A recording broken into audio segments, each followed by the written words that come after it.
It's Friday, July 19th, and I'm Lisa Rufionge. This is TV7.ca News. Thanks to Coral Collective for these cute little pieces from the Wheelbarrow Gardener. Today we talk about a new exhibit coming to the art gallery in August. Sharon Gregresh talks to a farmer's market vendor who wants your orphaned fruits. And we sit down with LAUREN Baril from Rose Onyx Hair Company. But first... Nothing says summer like barbecue, and now the St. Albert Rotary Club is planning on making summers in St. Albert a little better. The first annual St. Albert Rotary Rib Fest will be running from August 2nd till August 5th at Lions Park. 5 teams will be competing for trophies. However, I think the real winners will be all of the spectators, who will be able to sample the ribs or enjoy other delicious treats from a number of food trucks that will be in attendance. This event will also include live entertainment featuring local and Canadian talent. This is a family-friendly event with a kid zone and kid-friendly entertainment planned. Check out our Facebook page for more information. Well, I have the pleasure of speaking today with LAUREN from Rose Onyx. LAUREN is the wonderful individual who keeps my hair looking perfectly coiffed these days, and I've had the pleasure of meeting with her several times to have my roots touched up down here at Rose and Onyx. LAUREN, tell me some of the things you have on the go lately, some exciting events coming up. We have a lot of exciting things that we try to keep involved in the salon, and some of those things are local events, local charities. We've worked on local projects with other business women in the area and have put together fashion shows and things like that. We love getting out in the community and involving ourselves in those events. And then something else that's kind of different about us is that we're offering education. So we're starting to kind of dip our toes into education right now and offering classes for daddy-daughter classes. Nice. We're currently putting together a class for September for young girls to come in and learn about their hair, learn how to take care of their hair, how to style their hair on their own, and learn a few new things as well. Well, at home you can't see this, but my daughter is slightly off camera, and boy, could she ever use a little help in that area. Well, that's exactly what it's for. Young girls getting more confidence, learning what they like and how to take care of themselves. Well, we all know what mom and dad says nobody listens to anyway, so maybe if a hair salon will actually tell them that they have to. Absolutely. You can tell her to brush her teeth too, that'd be really great. Now, what is the Green Circle program?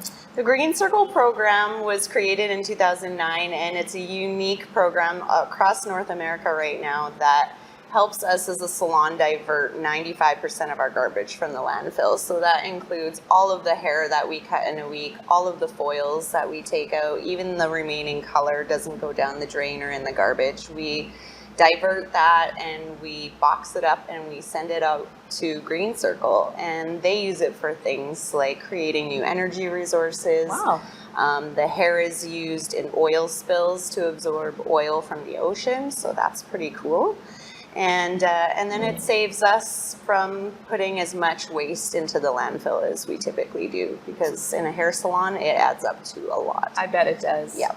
And we all know what an advocate of recycling our mayor happens to be, so kudos to you guys for that. Thank you. And you have a show coming up with an apprentice? Yes, so my apprentice Maya, she has been apprenticing under me for about a year now, and she just qualified in the North American Beauty and Vision Awards, and that makes her one of the top 3 students in all of North America. Wow. So Maya and I will be in LA this weekend competing, and we'll be posting a link to watch that event live. Top 3 in North America. Yes. Right here in St. Albert. Yes, it's incredibly exciting. No kidding. Now, on a personal note, I've often wanted to ask you this, but I haven't had a chance yet. Where did you come up with the name Rose and Onyx? Tell me. Rose and onyx is derived from stones, crystal elements, rose quartz and onyx, and they're both very grounding stones. They ward off negative energy, and that was my biggest focus when building the salon. Was I wanted the environment to feel like a welcoming, peaceful, calm environment. We've certainly done that. That's often what people say when they come in, so that's a job well done. Excellent. I love the name and I love what it's derived from. Great. Well, I think we're going to have an opportunity to speak to you again in the future and see you in the community, and thanks for the coffee today. Absolutely. It's just coffee, I promise. Emerging artist Casey Campbell from Edmonton comes from an extensive line of female art makers. Her brave feminist artworks mine concepts surrounding the lived experiences of women through the exploration of sculpture, installation, and performance. The St. Albert Art Gallery will be showing her Matrilineal Threads exhibit for the entire month of August.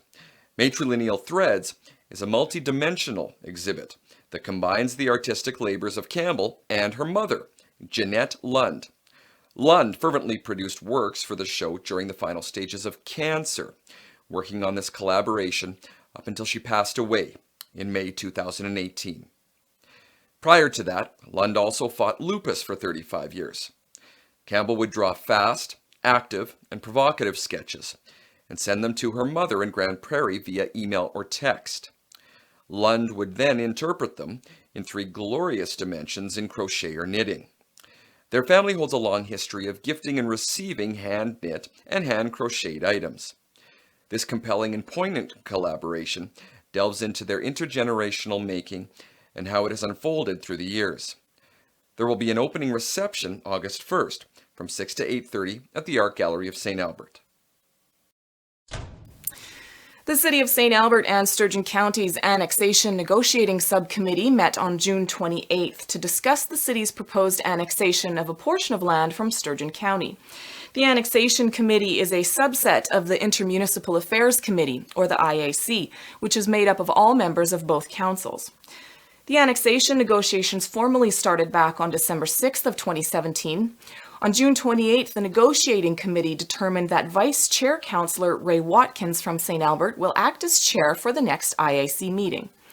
Former Sturgeon County Councillor Susan Evans had been chair until she resigned as councillor for Sturgeon County Division 2 on June 27th. During the meeting, ISL Engineering presented information on the technical studies for land within the maximum potential annexation area, which are required to be submitted to the Municipal Government Board as part of the city's final annexation application. Work on the technical studies is anticipated to continue throughout the summer based on the negotiating committee's initial feedback, prior to soliciting public input later this year. To date, the city has held 2 public open houses, released a questionnaire for public feedback, and conducted interviews with individual residents and landowners within the maximum potential annexation boundary. Additional public engagement is to be scheduled later this year and will be used to inform negotiations and the city's final annexation application to the Municipal Government Board. The next meeting of the Annexation Negotiating Committee is scheduled to take place on August 15th.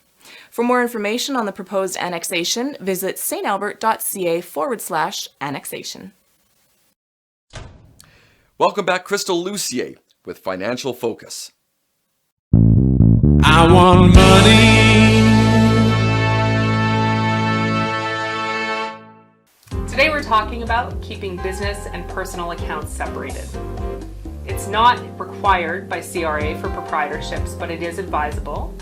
And for corporations, there's corporate regulation because you're a separate entity from yourself personally that you do have separate business bank accounts and credit cards. It's important for a bunch of reasons. The first is ensuring that you're sorting your records properly. It's a lot easier, it's going to save you time and probably some money if items are sorted between your personal and business accounts. It's also important because you don't want audit reflected on your personal bank accounts if your business is getting reviewed. If you have separate accounts that you can provide an auditor or an agent in the case of an auditor review, then they don't have to go and look at your personal accounts for anything.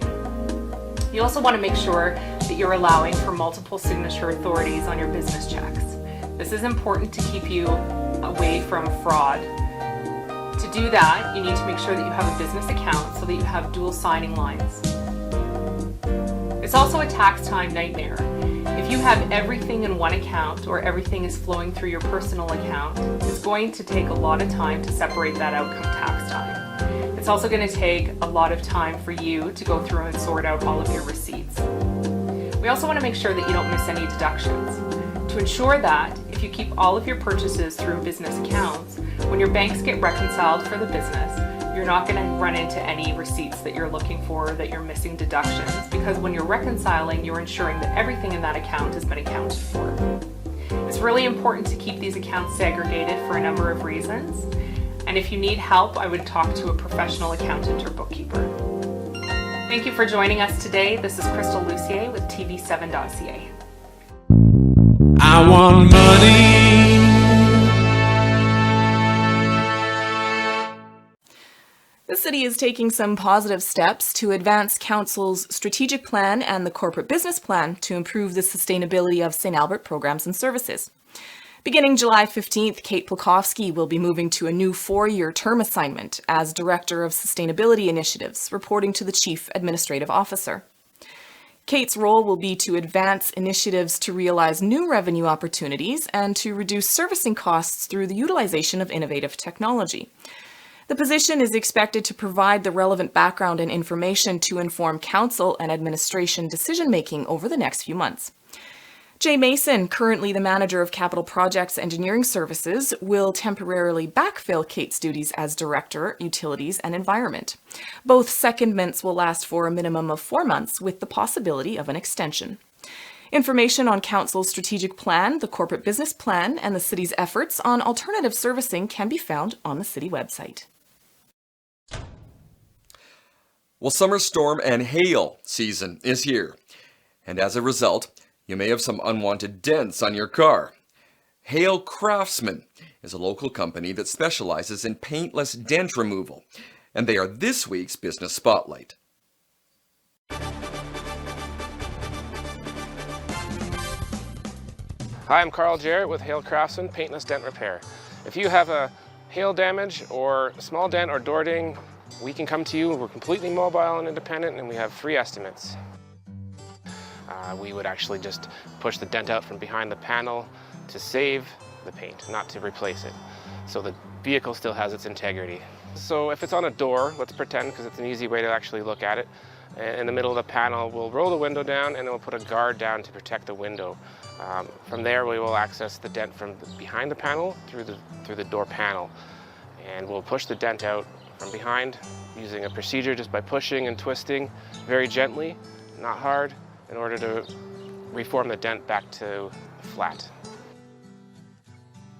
The insurance is always the one that you have to go to first. So if the hail has hit your vehicle, the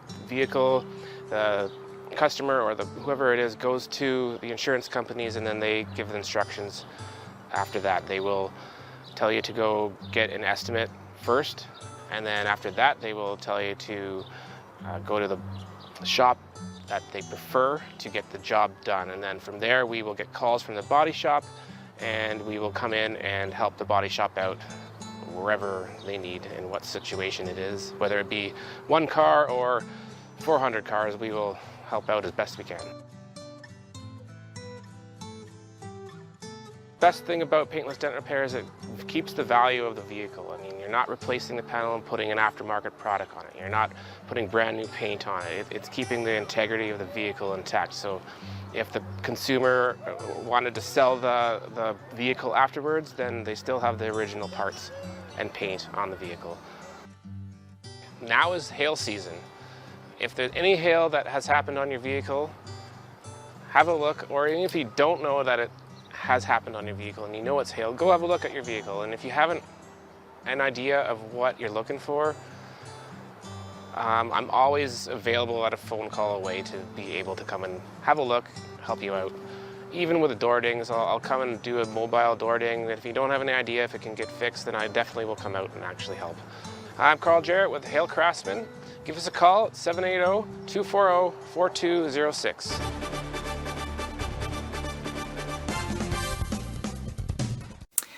And my good friend Sharon Gregresh was down at the St. Albert Farmers Market, where she's found a local nonprofit group that makes jams out of your unwanted fruits. So Shannon, tell us about what you have for people here today. Well, it's basically jams and condiments. Fruits of Shortbread is a rescued fruit company.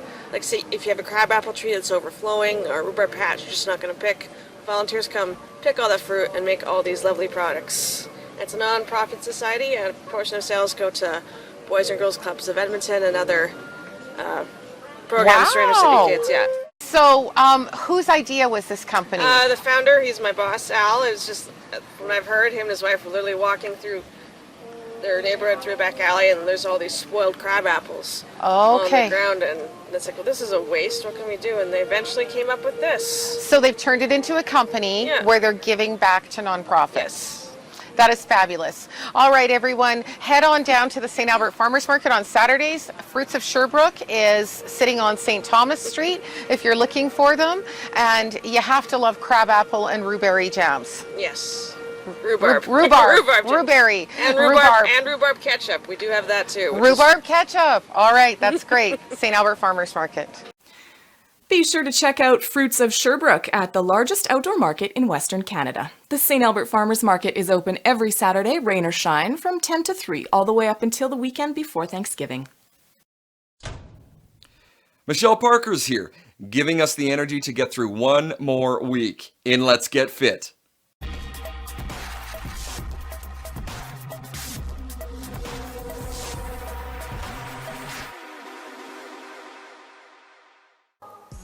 All right, welcome everyone. Welcome back. We're going to be talking today about healthy eating practices.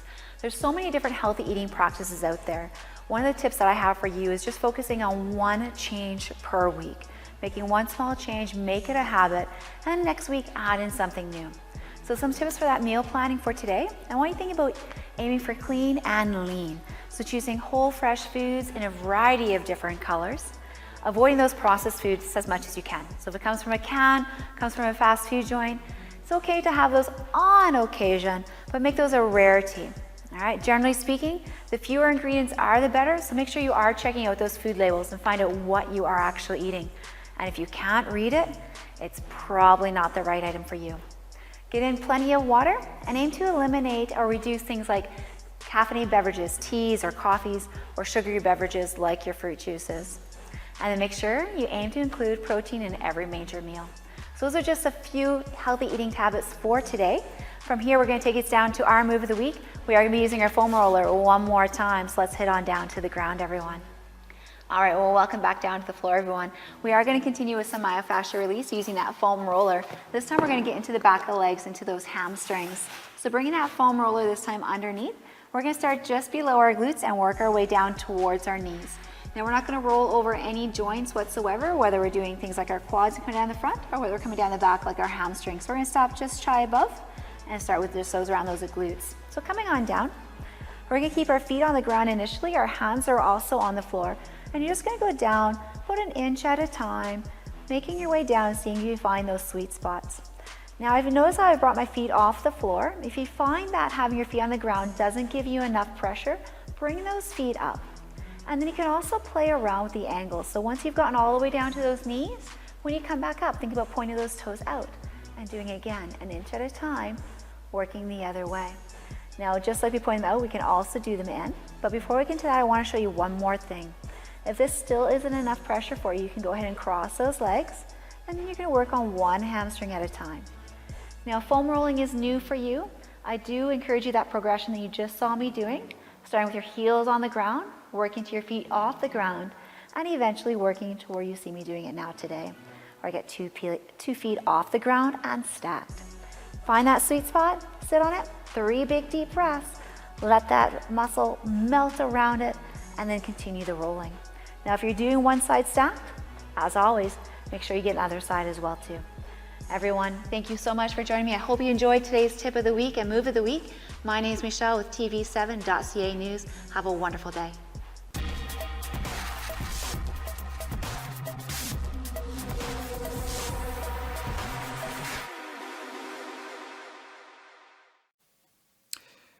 Our own city and Sturgeon County held a meeting for the Intermunicipal Collaboration Framework, or the ICF Task Force, on June 28th. The task force is intended to identify shared recreational opportunities and challenges for the 2 municipalities. The group will also develop mechanisms to address these challenges in a collaborative manner.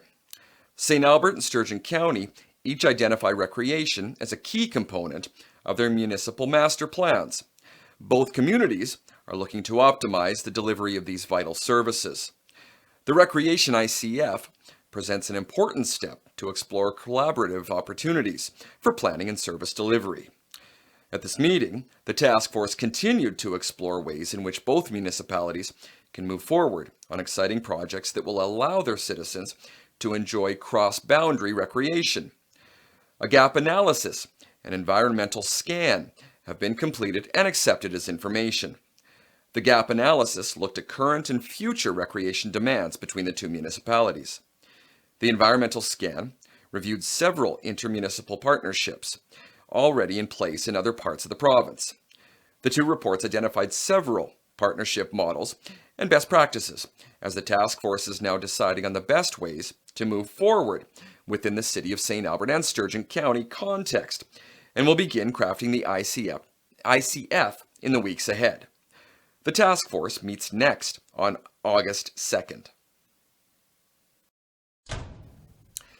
That's all she wrote for this week. Once again, if you have any community events or news you'd like to share with our viewers, please send us an email at news@tv7.ca. From all of us at tv7.ca, I'm Paul Huckelak, and have an amazing week. Hey everyone, I'm Paul Huckelak. Thanks for checking out this video. If you want to stay up to date on everything going on in St. Albert, please don't forget to like us on Facebook or click the notification icon on YouTube. And of course, you can always check us out on our website, www.tv7.ca, or our Roku channel. Cheers!